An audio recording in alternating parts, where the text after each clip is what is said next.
Hello, everyone. Welcome to another Peaceful Solution Character Education certification course. Everyone can be seated.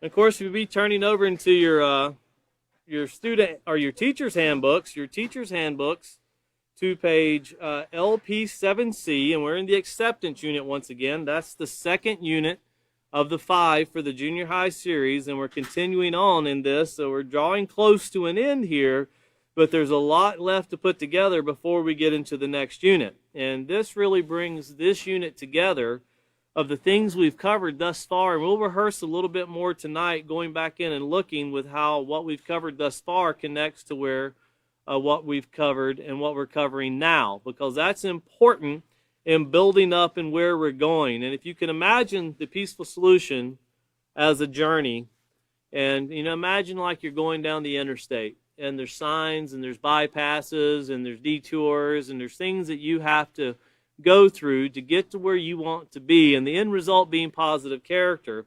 Well, that's a lot like what the Peaceful Solution is alike. For the fact that if you don't adhere and stick to the moral principles that's brought out, you might get to where you're going, but you might have to take a lot of detours to get there, and sometimes you end up in a dead end. So be mindful of what we're going through, and always take everything very important in connecting these things together. And of course, we're going to get into the introduction tonight of the lesson plan. It's chapter 7. With my choice and my future. And remember, that's building off of chapter 6 of reach for your goals, and chapter 5, there's a purpose to it all. And don't forget chapter 4, where we talked about how to make friends, and of course listening, and all of those other things that we covered, how that's a choice, because that'll be an important part in what we're going into tonight. So if you'll look over here to the second procedure. Of course, we reviewed the previous lesson in the last class of reaching for your goals, and we tied some things together with there's a purpose to it all, and then, of course, the goals themselves, and we'll go back into those again tonight as we move forward here, but we want to make sure we get through to a certain point. That way we don't leave anything undone, because we're going to get into those influences once again, and we're going to talk a little bit more about them and how influences are so powerful, and we'll give some examples of what we do in schools, or have done in schools, to where it's mind-blowing that we were shocked, and we'll see what you think when we get to that point tonight. But here in LP, Procedure 2, and of course this is where we left off last class, and it says, inform students that in this lesson they will learn that the choices they make today can have a profound impact on their lives. Now have students turn to page 131 in their handbooks and read the introduction. Emphasize that a choice made today can have either a positive or negative effect on their future. And it's really important to stress to them it's going to be one or the other.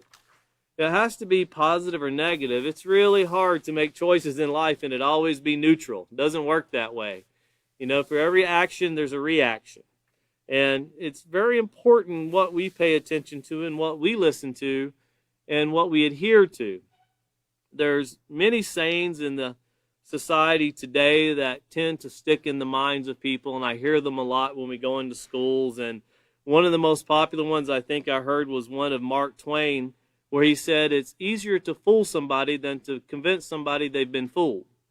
And that's proven to be pretty true, but it doesn't educate me very much. It just tells me that it's hard to convince someone that's been fooled.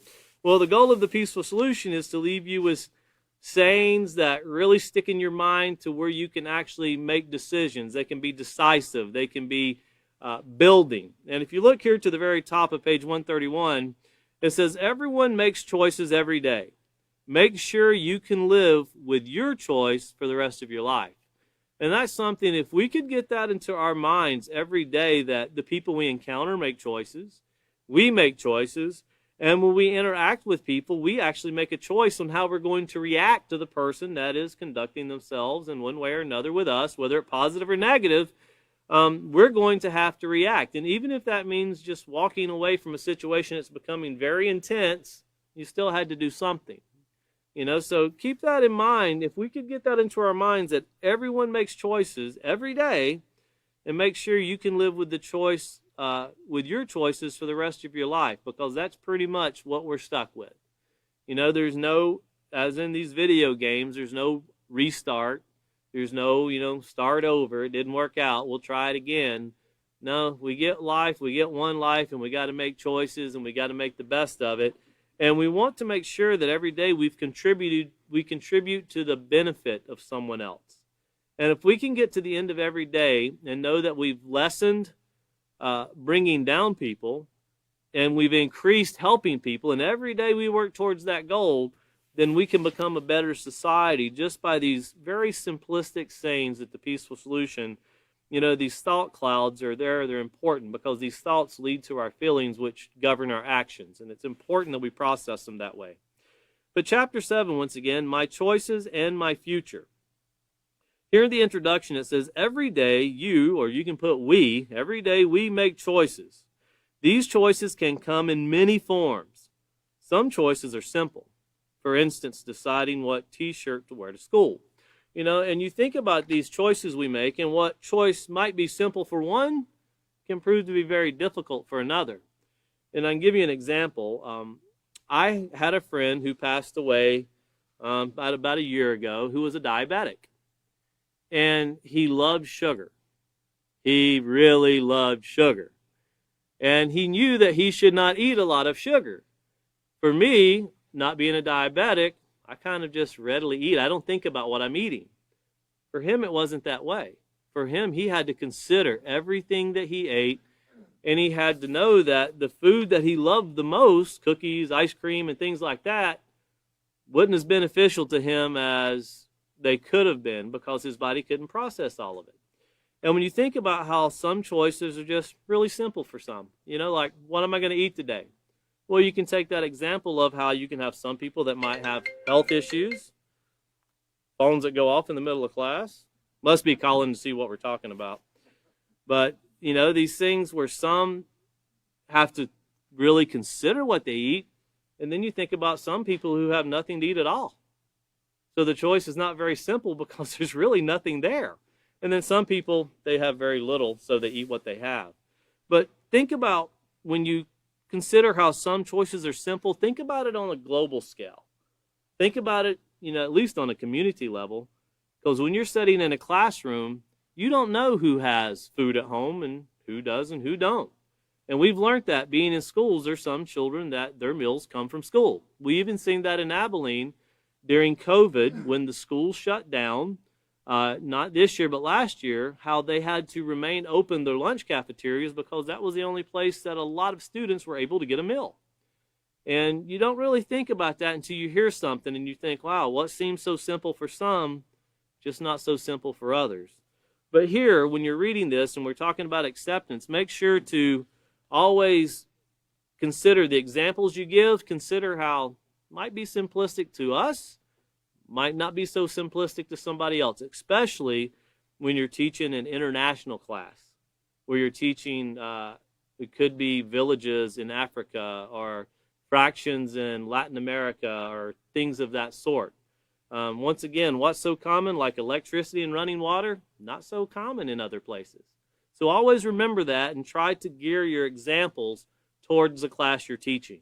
And let them know, because you can really demoralize someone by making it seem like, oh, you should have this. You should have running water. That's something everybody has. Well, go tell that to Flint, Michigan, see what their running water's like. I think they'd rather have the water coming out of the ground than out of the sewer too. But not so simple. But moving forward here, it says some choices are more important.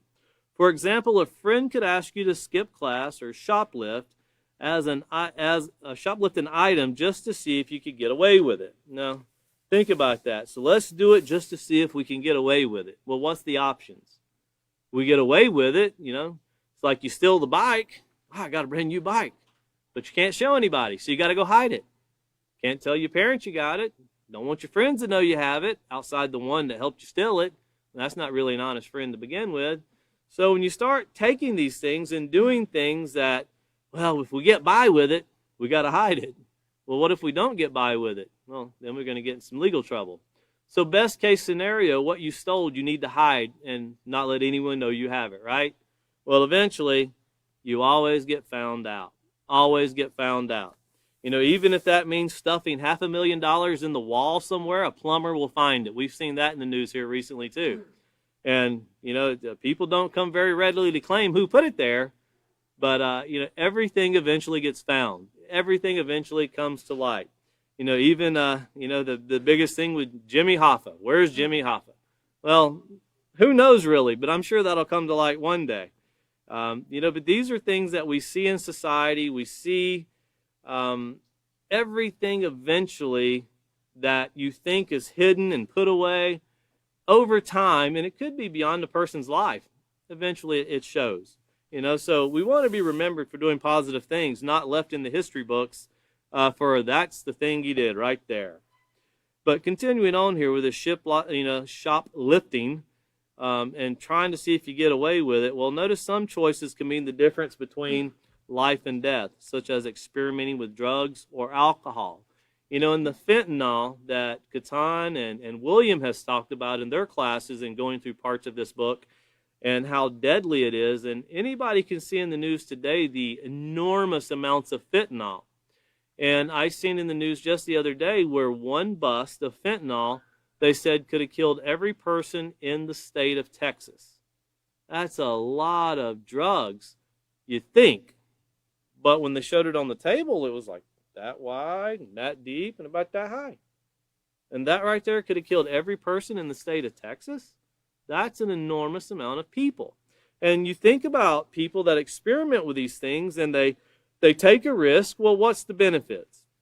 When you think about, well, I want to do drugs, well, what is fentanyl supposed to do for me? You really don't know. You just want to try it and see. Everybody says it's great. Well, everybody that's still alive might say it's great, but you might want to check the people that can't speak for themselves that died from the overdose, which is enormous. You see that more people dying from drug overdoses than car accidents. And it seems like you're always reading about somebody dying from a car accident, but you don't really see how many people are dying from drug overdose until it makes national news, like in Ohio earlier this year, where they had shipping containers or, these containers of trucks that had freezers to store the bodies in. And it wasn't for COVID, it was for drug overdose. And they couldn't house the enormous amount of bodies being processed because this drug had made it into that community. Well, those people only get one opportunity, one chance, as they say. You take it, and you don't live to talk about it. You're not there to brag about how you made it. And that's one thing with overdosing. Most people don't make it through it. Some people do, and then they tend to try it again because I made it the first time, it won't be that bad. Well, no, it does. It kills. The same as alcohol. When someone abuses alcohol, and especially when we're talking about youth in the 12 to 15-year age group that we're teaching this to, alcohol for them should be something that's not an option. It's illegal. They shouldn't be drinking at that age. It's illegal in every state to do so at that age. So that's something, drinking and driving, drinking period, is something that shouldn't be an option. So when you start putting these things before them, realize that you're not there to condemn drinking, but as far as them drinking, it's not an option. Because you'll get some people, well, my parents drink. Well, that's your parents' choice. But for you, you're not old enough, so it's illegal. And just remember to keep it to that point. Otherwise, you can catch yourself in arguments all day long with some of your students. But here in the second paragraph, notice it says, accepting that your life has meaning and worth and that you're a unique individual can help you weigh the consequences of the choices you make.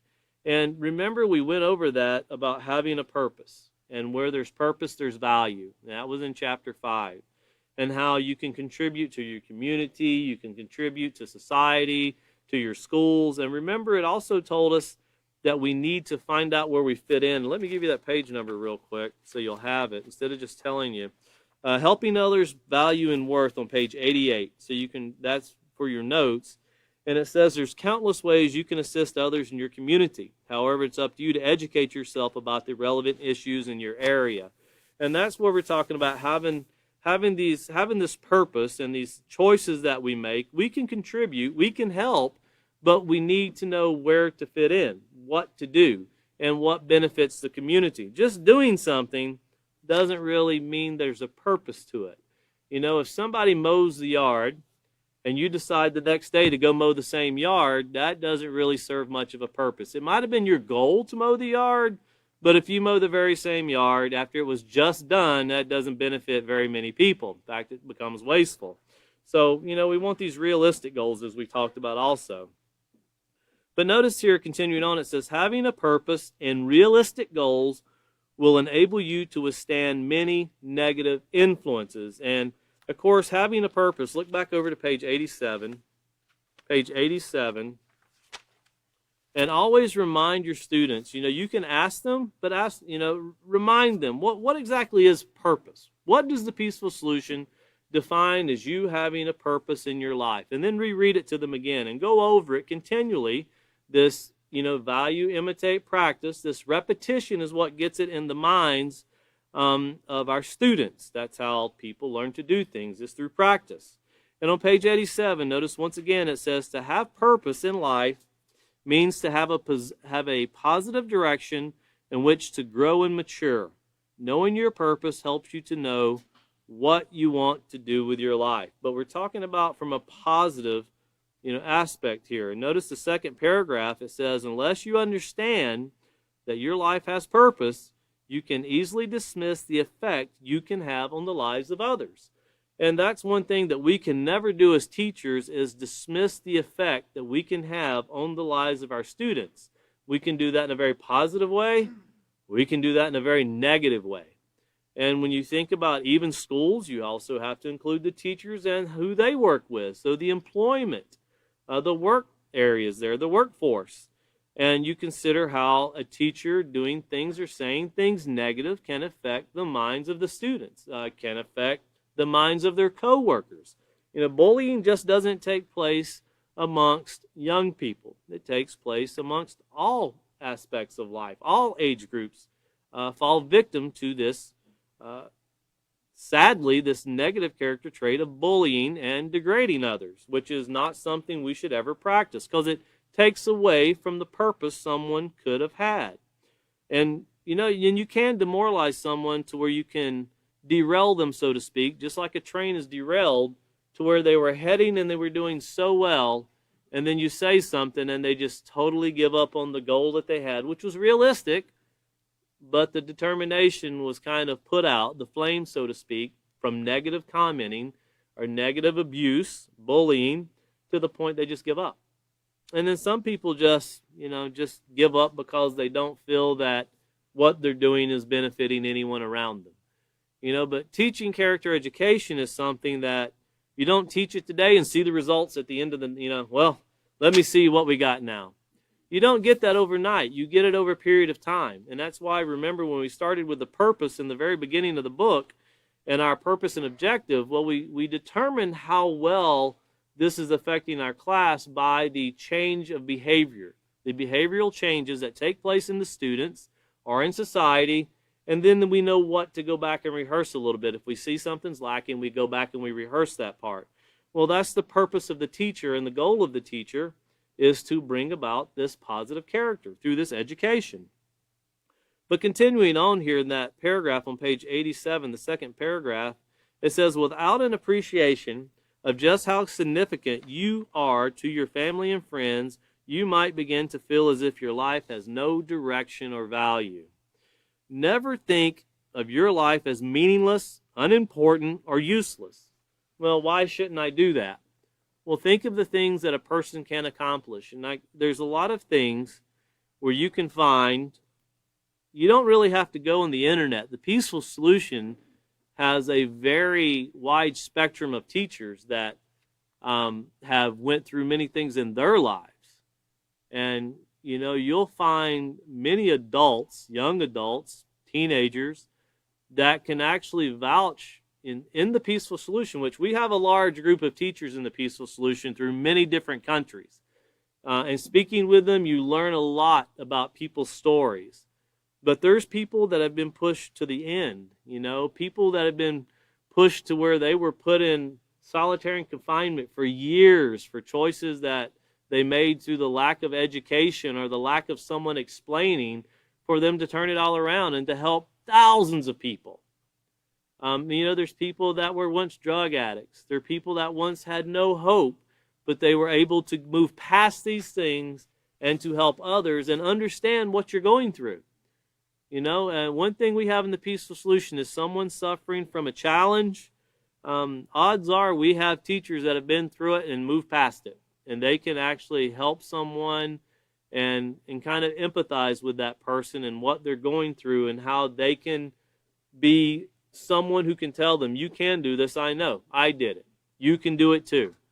But you got to want to do it. And it doesn't seem easy when you first start, but once you get past the hump, you look back and you never recognize that person that you used to be.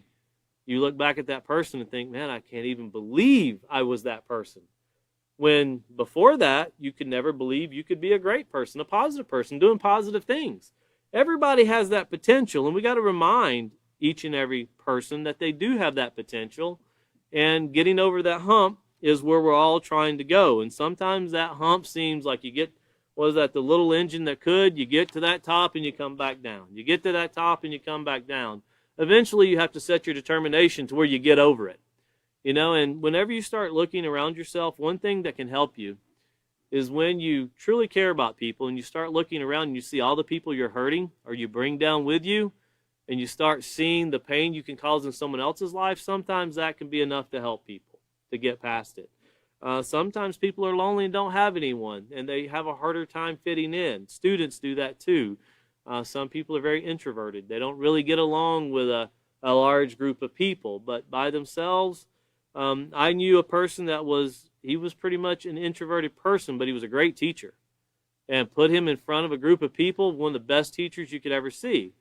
Get him away from a podium, he'd rather be a loner. And that's kind of the way he was. But he was, could be called one of the best teachers, if not the best teacher ever. A lot of people were educated by this man, and still are being educated this day by this person. But, big crowds were not his thing, and big crowds aren't my thing either. I would rather go into a store that has nobody in it than go into a store that is full of people. I don't know what it is. I just don't like it. That's just not me. I just don't like I don't mind being with big groups of people in character education conferences or speaking engagements, but I don't like being in big scenes out in the communities like when we go to Washington, D.C. I just don't like being where there's just so many people. That's something that I could just find me a classroom somewhere and I'll be better off there. But you do what you got to do and you fit in where you can. But continuing on here, it says, everyone has something to offer and to contribute to the lives of their family, friends, and society as a whole. You can do whatever you set your mind to do. And remember, we already talked about setting our mind in advance, waiting for those curveballs and pitfalls, making sure we're prepared, not waiting for them to sneak up on us, but knowing that we're prepared when they come. And then last year it says, standing on the firm foundation of your purpose demonstrates that you accept your life as worthwhile and meaningful. So remembering your purpose, and then of course you have these goals that we talked about as we went over in chapter 6, and looking over to page 116, we talked about realistic goals, because you can have goals, but they have to be realistic. If they're not realistic, you're setting yourself up for failure.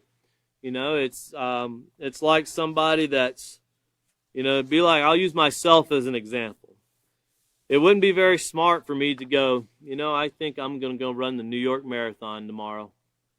I probably would make it a quarter mile and pass out somewhere. Not very realistic for me to consider doing that. I'm just not in shape to do it. It wouldn't be very realistic for me to go, tomorrow I'm going to go change the world. No, I can actually help start with a group of people that have the same common goals and work together, and over a time period, make changes. And we've seen that. We see people that do that in history made changes and changed society drastically.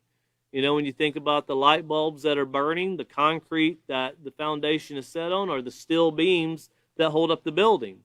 All of that was innovation of someone that changed society for pretty much. But here we talk about these realistic goals. Sometimes, what is a realistic goal? Some people will tell you it's not possible. And I'll give you the one that I just brought up. Say that we're going to take this character education program and we're going to change the world. Some people would look at you and go, there's no way. My question is, when someone says that, is why? Why is there no way? The only thing it takes is a group of people working together and sharing common goals and showing other people the benefit of them. For it not to be possible, you're saying that there's another group of people that are in no way going to behave positive and they're just going to do negative things their whole life. Well, the peaceful solution says people do those things because they're not educated to make better choices. And then you'll have people go, people know better than that. Really? People fill their taxes out every year. Ask them what the tax code is. I dare to say you won't find one person that knows it, including accountants. People have driver's license. Ask them what the continual code of driving down the road is. Ask them what the rules and regulations are to 4 cars that come to in an intersection at one time. Who goes first? There's a law that actually says who gets to go first. Ask people who know it. You'll probably find most people don't have a clue. Well, just because that people are doing things doesn't mean they adhere to the rules, but it doesn't mean we can't do it and learn as we go. Character education is something that society is not totally negative, but the negative in society is causing a lot of harm and a lot of damage. So it's realistic to say that through education, we can make a huge difference in society. It's also realistic to say if we do nothing, it's going to get much worse. That's very realistic. And to say that we're not going to do anything is to accept the fact that we're going to let it be much worse for our children, or for the generations to come. Kind of like the debt ceiling. We'll pay it off someday. Not us, but 3 generations down the road. Realistically, you have to deal with things. Realistically, character education is something that can be done. It's a proven fact it can be done. We have many people who can testify to that fact. But here on page 116, it says, be realistic. Now that you know the importance of setting goals that are positive, the next step is to be realistic about the goals you set. Now, realistic means to be sensible and practical. Goals that are realistic are well planned. Goals that are unrealistic or poorly planned or not planned at all. They are pursued without consideration of all that would be required for them to be accomplished. To be realistic about the goals you set, take into account the following questions. And of course, we have some questions here we'll just read over very quickly. One is, how long will it take for you to accomplish what you want? 2, is this something you can accomplish by yourself, or will you need assistance from others? 3, will you need additional information to pursue your goal? 4, what sacrifices will you have to make? And then last but not least, will you need money to accomplish your goal? And all of those things put together will help you get an idea of what's done. And when the Peaceful Solution was formed many years ago, these things were put into play. They were considered. What needs to be done? How can we do it? Sacrifices that need to be made. All of these things bringing together what brought forth the character education program. And you can think about in 25 years from a conception of an author that spread out to some teachers and some parents, that spread out here in the United States to many different states, that spread out to the country of Trinidad and Tobago, and to Jamaica, and to Nigeria, and to Kenya, Zambia, Morocco, and now you can just keep going for 34 countries right now that we have schools in, and other countries wanting every day translated into multiple languages now because of the heavy request of having this program in their language. And all of that started from one man that remembered something his father said when he was young. And to say that, you can't do it. In just 25 years, we've reached 34 different countries, and it's still counting. And it's endless to people that watch these classes online. And you know that there's people watching because we talk to people every day that watch these classes. They send us pictures of the groups watching these classes, and how they're going over them. And they give us testimonials about the benefit that not only it did in their life, but how it's helping keep their families together. It's helping them to rebuild their lives. And when you think about how that works for adults, think about how much more we can benefit children if we can help them not to make the same mistake that we've made as adults. You know, if they can go through life with less mistakes, then we've already got ahead of it. We're doing better just by implementing that part of it alone. But back here to page 131, the very bottom, or the second to last paragraph here, it says, in this final chapter of the acceptance unit, you will learn that you have the power to control the choices you make. Now, once again, how do you have the power? Ask your students, where did you learn that? You know, have them find it in the book for you. You know, because you're going to find that we use that twice in the peaceful solution. We do it in the responsibility unit, which we'll get to, and use it in the acceptance unit, and they're both on the same page. You know, and it's page 11. Knowledge is power. And go back and rehearse that with them. By telling them they have the power, they now have the knowledge to make better choices. They now have the knowledge to avoid the curveballs and the pitfalls. They have the knowledge to set their minds in advance and to realize that influences can be very powerful. And influences come in many different forms, as we'll cover some more tonight. But remember to read to them, you know, go over it with them. You know, page 11, I'll read to you at the very bottom. It says, your mind is precious, don't waste it. You know, and drugs, you can waste it on drugs. You can destroy it. You can hinder yourself. Other activities that William covered in pretty much detail, where you can contract diseases that not only affect the heart, but also affect the mind. And as you age, they tend to destroy and tear down the body even more. And you see the results as you become 30, 40, and 50. But it started at 14, 15, 16. And it grows just like a tree. And by the time you catch it, it's already caused you heart disease. You already have other parts. You have cancer and other certain instances to where just consider if you could have just made a better choice. You know, and I always remember back having a conversation with a man that was dying from cancer and asking him, you know, what would you, if you could do anything right now? Because he was pretty much dying. He was on his deathbed.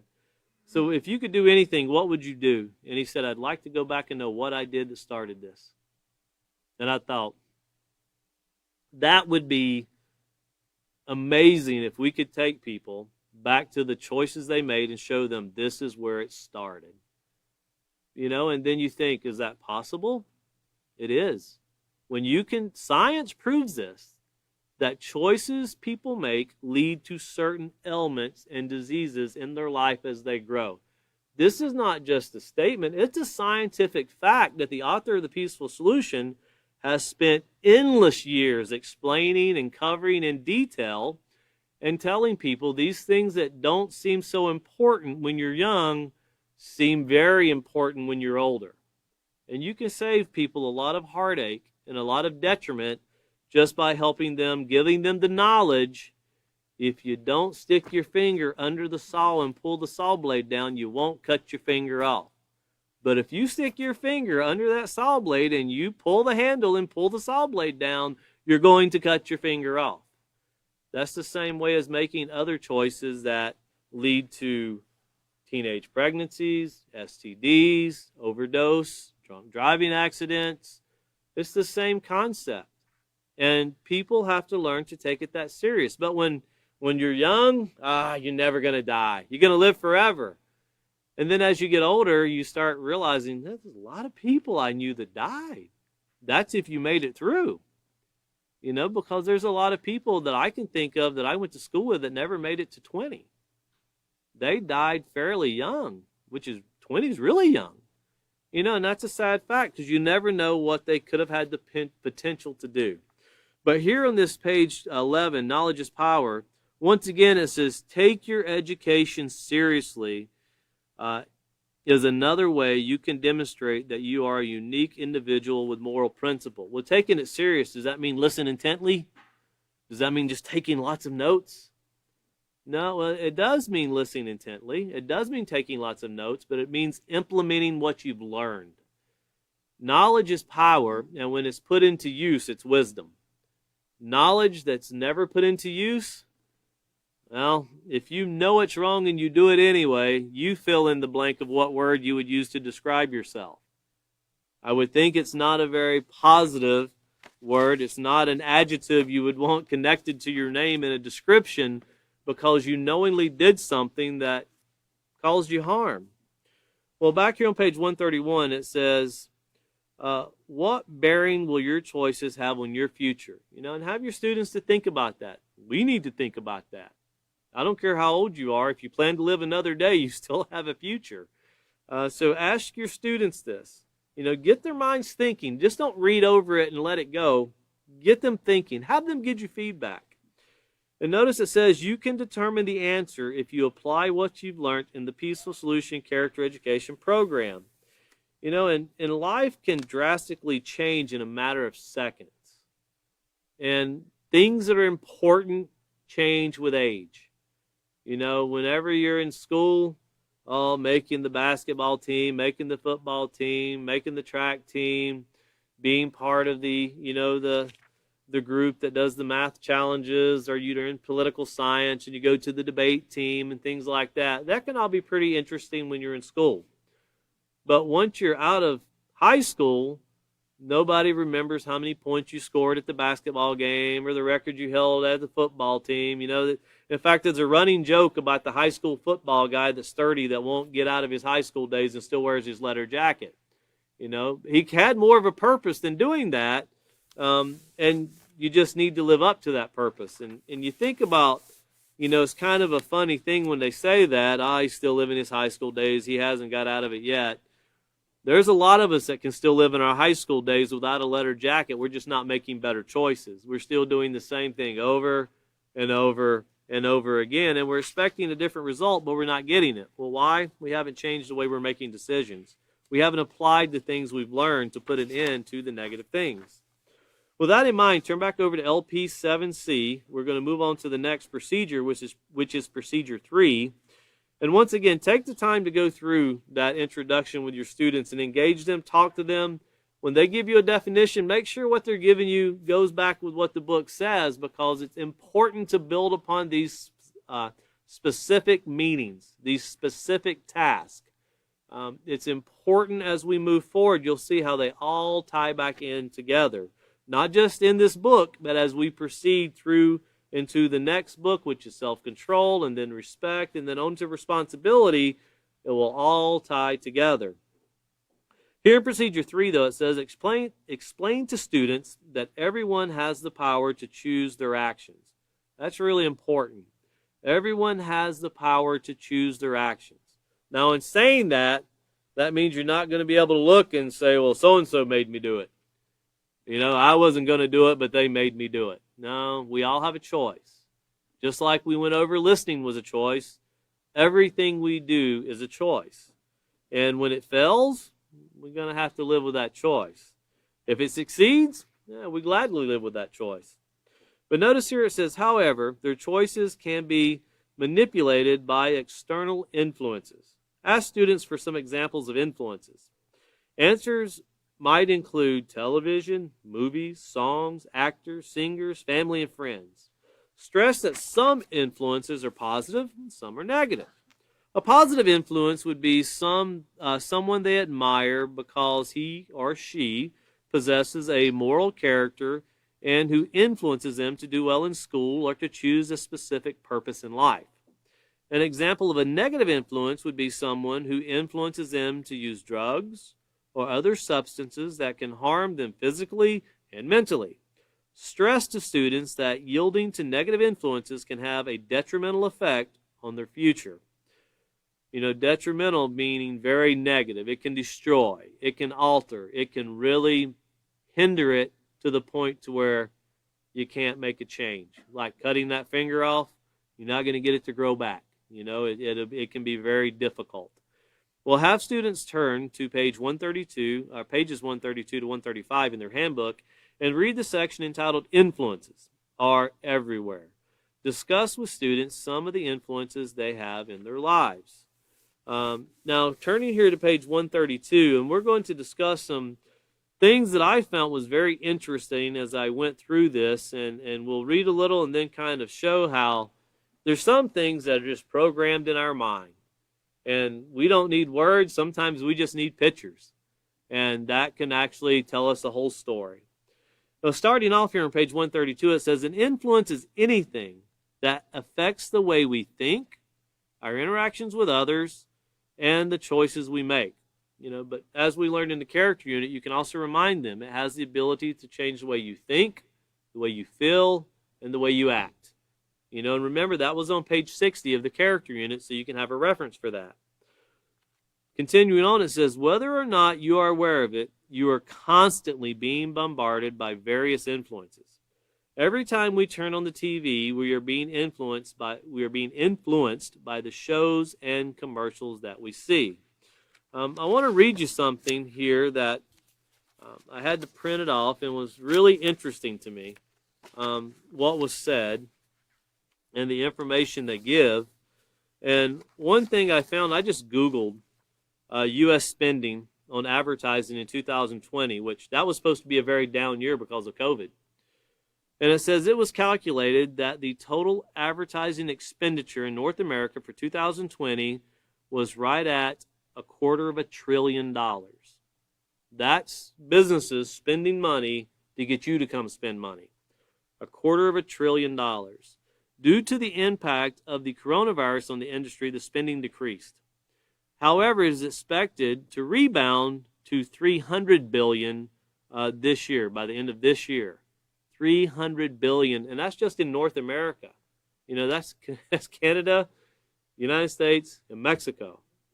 That's an enormous amount of spending. But then you think about, the companies and the athletes, and you hear about these athletes that make money, and I was really amazed, and this is the power that athletes have.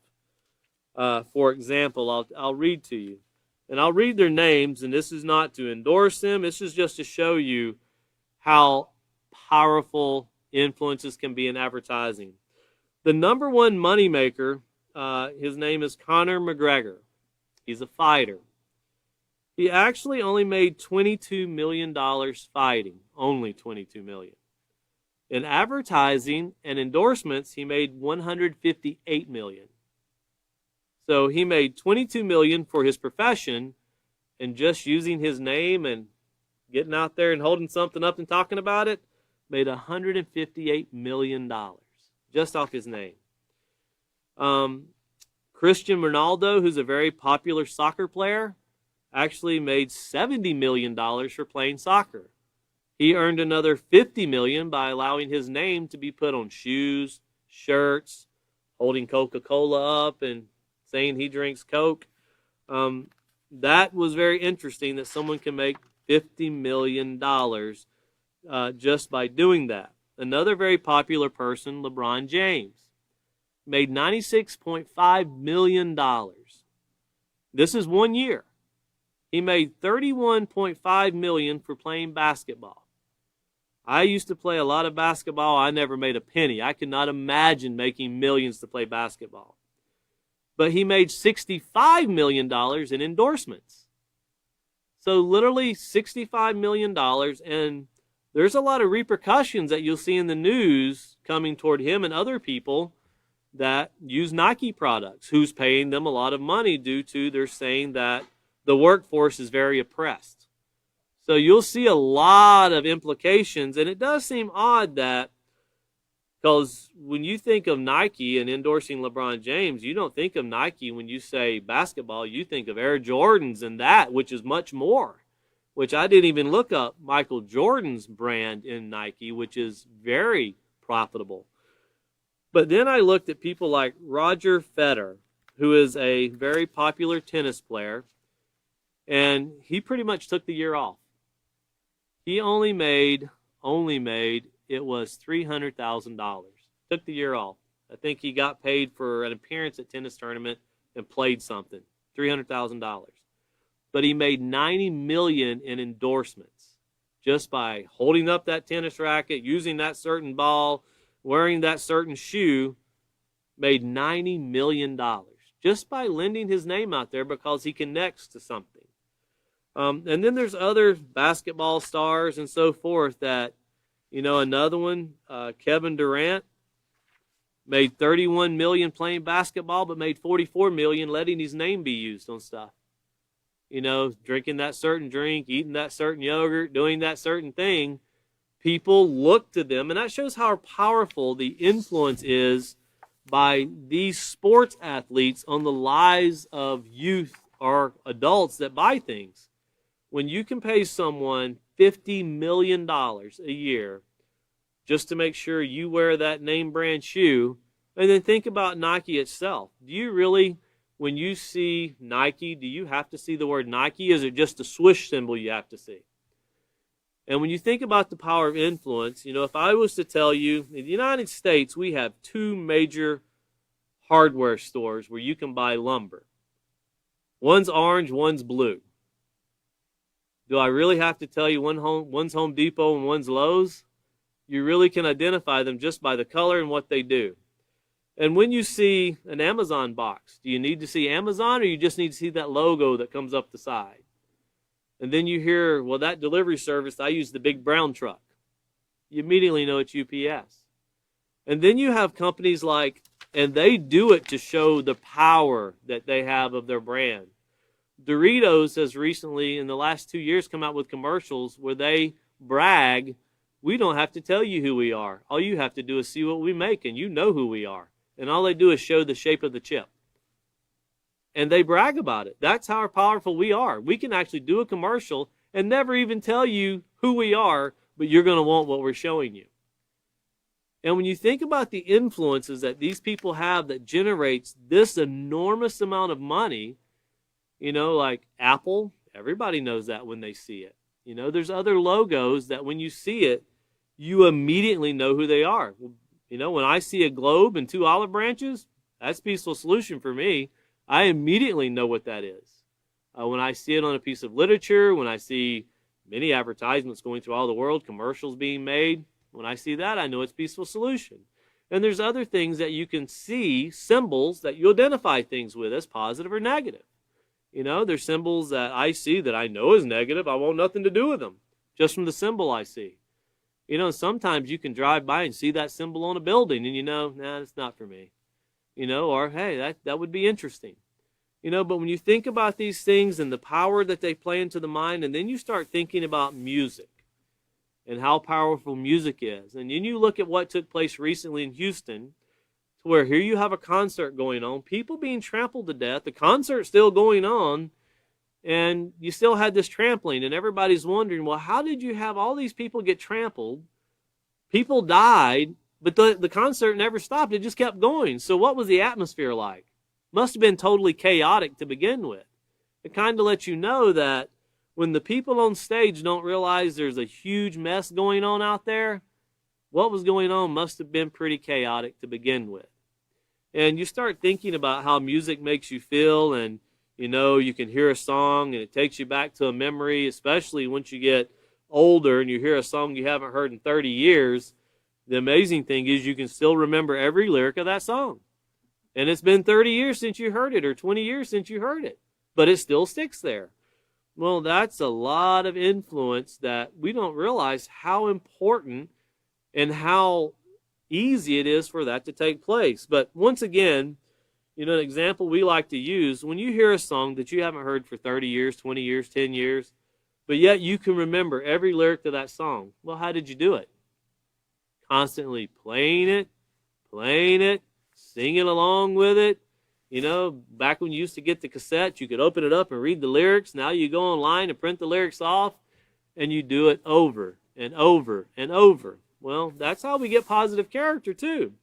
But when you think about these symbols, we take symbols of social media when we go into schools, whether it be Twitter, Facebook, Snapchat, TikTok. Some of them I didn't even know, Instagram. And we would do them with junior high students. Man, they blow through them just like that to get them. Well, one time myself and William, we were in South Texas, and we had to teach think it was third graders, second graders, third graders, something like that. We threw it in there. They picked it up just as fast as the teenagers did. They could say them faster than you could ask them. And then we thought, well, how many of you guys actually have a cell phone? Out of like 60 students, all but 3 had cell phones. And this is like second or third grade. And the scary part was they had internet service on them. You know, and that's a lot of influence in the life of someone that's 7 or 8 years old. That can be a deadly weapon when it's left unguarded, because there's a whole world of negative waiting out there for a young child. And not to go into that now, but it's very easy to look up on the internet what occurs to young children who are not aware of the dangers of a cell phone. But continuing on here with the choices that we make and the choices that parents make that give them these things. It says, whether or not you're aware of it, once again, you are constantly being bombarded by various influences. Every time we turn on the TV, we are being influenced by the shows and the commercials that we see. Not just that, but also the athletes that playing the games, the movie stars, you just got to go have that, or the lady that's singing, the man that's singing, well, I got to go get what he's got. More people bought glittered gloves in the 1980s and had no purpose. They only bought one, just to be like Michael Jackson. Didn't need the other one, just needed the one. And then what do you do with it? I don't know, but a lot of people wore them back then. I'm glad I was too young, I was spared that experiment that took place. Well, advertisers are very aware of how we are influenced, to the point they spend billions of dollars. They promote their product in the most enticing way in order to persuade us to buy their merchandise. Advertisers also play on our need to be accepted and to fit in. Notice it doesn't say advertisers support our needs in life to be positive. They play on our needs to fit in. So that lets you know not all people that advertise are really concerned with your health, with your positive choice. Businesses, I would say, and I'm not trying to sound detrimental, businesses are in business to make money. And that's their goal. That's their purpose. Make as much money as they can for their investors. And CEO, look up how much CEO, these chief executive officers, watch and look to see how much they make when they produce at high levels. You'll also see when they get fired, they'll get severance checks that are millions of dollars, because they generated an enormous amount of income. Well, how many cell phones do you need to sell to pay the CEO $100 million a year? That's an enormous amount of money. It also lets you know how much it's marked up and how many ways they get into your pocket now through not just the cell phone, but the apps you buy. And they continually charge you here and here and there again, to the point you don't realize it until you get your credit card bill. Then you realize I still got that app that I haven't opened in a year. But once again, they play on this acceptance, this wanting to fit in. And it says commercials seem to say that if you dress a certain way, walk a certain way, eat a certain food, and look a certain way, you'll be cool. You'll fit in and you'll be accepted. Kind of like the Cheetos cat. He's always cool. He's always got his sunglasses on, and you eat Cheetos and you're cool. In fact, that the one Cheetos commercial that I seen on the news, it was a couple weeks ago, as long as you have Cheetos on your fingers, you don't have to do any work because you got that on your fingers. So you're free. You can be lazy. Shows the guy at work, and they bring this big stack of papers, and his hand's dirty. Oh, you can't do it. People moving furniture and really need help, and pulls out his hand. Oh, he can't do anything. And the way they make it sound like if you eat Cheetos, you don't have to do anything. Just eat Cheetos. No work whatsoever. And everybody will accept the fact you're lazy. Just eat Cheetos. And in the way they advertise that, it's like, oh man, if everybody ate Cheetos, we're just going to be a society that collapses. And it's kind of humorous the way they advertise it, but it makes you wonder, what kind of person are they trying to reach? But continuing on here, in the last paragraph, it says, of course, TV is not the only influence. We are also influenced by movies, songs, the internet, which has grown enormous since this book was written, magazines and books, which are pretty much now digital on the internet, friends and family, just to name a few. When you think about how things have progressed from the old vinyl albums to now you want a song, you just download it on your phone and play it all day long if you want to. You can even put these earbuds in to where you can tell people, I'm not listening to anything, no. But they've even made them quiet to where no one can tell what you're listening to. But once again, if you're a parent, if you're a teacher, get involved in the lives of your students or your children. Find out what they're listening to. If you give them a phone and you give them access to the internet and you don't get involved in what they're doing, then you're part of the problem if they get in trouble. Because you gave them a doorway and you accepted the fact that you opened this for them to do whatever they wanted to do. And if someone's going to give their child something, they need to be aware of what's out there. And you don't need to be the one that's sitting in front of the TV one night being interviewed by the local news saying, I just want other parents to know that this occurred to my child and this can occur to your child too. And I'm not making fun of people that do that. My heart goes out to people that had to learn a lesson that way, that had to see how harsh reality can be, how harsh society can be. Because you'll see that. Just go on YouTube and watch. You'll see a lot of parents saying, I hope other parents learn and know that this took place and I should have, if I could only go back and redo it. Just like the person that, if I could only go back and see where this cancer started in my life, I'd like to do something differently. Well, that's their own life. How much more does it hurt when it's your child's life or somebody's life that you were responsible for that you didn't do anything for, that now you could have went back and done something different? That can be very hard to live with, but you don't have to be caught in those situations. We don't have to be caught in those situations. Continuing on here, it says some of the influences are clearly negative, and we can see that in society. But to me, this is just me speaking, when I read about Conor McGregor and Conor McGregor's life and what he does for a living and how he conducts himself and all the legal issues he gets himself in, I find it astounding that people pay him $120-something million to endorse their product. I would not want my children beating each other in a squared circle or whatever they call that and thinking that when he submits, then I've won. I'm the better man now. That's not something I would want for my child. So if I'm going to go buy things that say Conor McGregor, I got to kind of know I'm endorsing that. And I'm just speaking from my point of view and what I would want for my children or my students. I wouldn't allow that in my classroom for the fact I don't want to endorse someone beating somebody into submission. That's not positive character. That's what we see on a global scale when we have war. Nations beat each other into submission. It's done through force. And you never see anything come positive out of a war. If wars were won and brought peace, we should not be facing war. Turn on the TV and see how many times you see the term nuclear threat. In the last 3 weeks, just turn on the TV and watch. It seems to be worse now than ever before. And anybody can see that. Society should be asking themselves, why? Why do we accept the fact that we're willing to annihilate each other? Nobody wins in that. Well, it doesn't start with the nuclear bomb or the machine gun.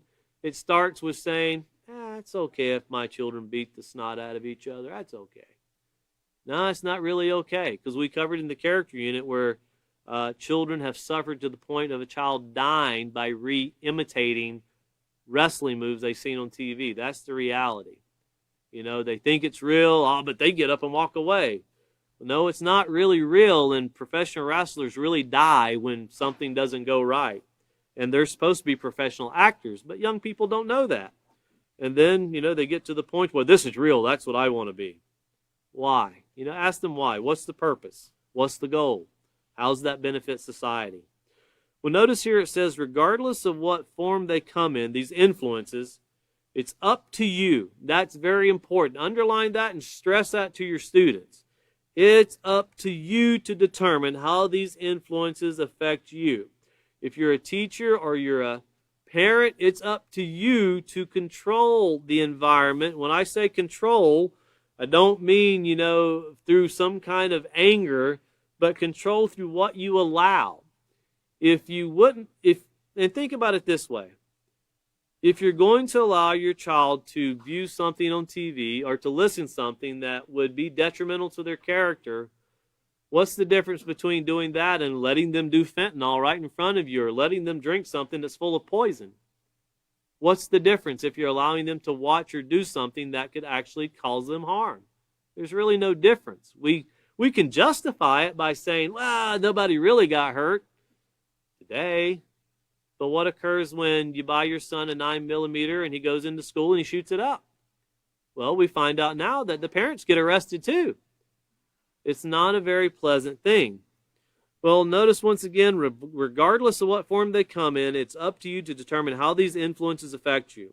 Your ability to make positive choices and the bearing they have and the bearing they will have on your future. Once again, regardless of what form they come in, it's up to you to determine how these influences affect you, your ability to make positive choices, and the bearing they will have on your future. We have no one else to blame but ourselves when these things go awry, so to speak, when they don't work out, when they end up in a very negative way. You know, you can't go around blaming these sports stars, athletes, other people when something goes wrong and we allow it. If we allow it, we're part of it, you know, and I'm not saying go on a anti-Conor McGregor, LeBron James, Kevin Durant, whatever campaign. What I'm saying is teach your students, we should teach our society the positive and negative parts of it and let people make choices, but literally show this is the positive, this is the negative, this is what's taking place in life today, and this is the outcome of it. So we're going to stop at that point here on page 132, and we're in the middle of procedure 3. So the next teacher will start on page 133 with Know the Difference, and that will be in the middle of procedure 3. So our next class is going to be 12:15, I think. Yeah, 12:15, and it'll be at 5:30 p.m., and our next teacher will be William. So tune in and enjoy the things that are coming, and remember what we covered thus far, and we'll keep moving forward to where we'll make society a better place together, all of us working together. Once again, thank you for joining us.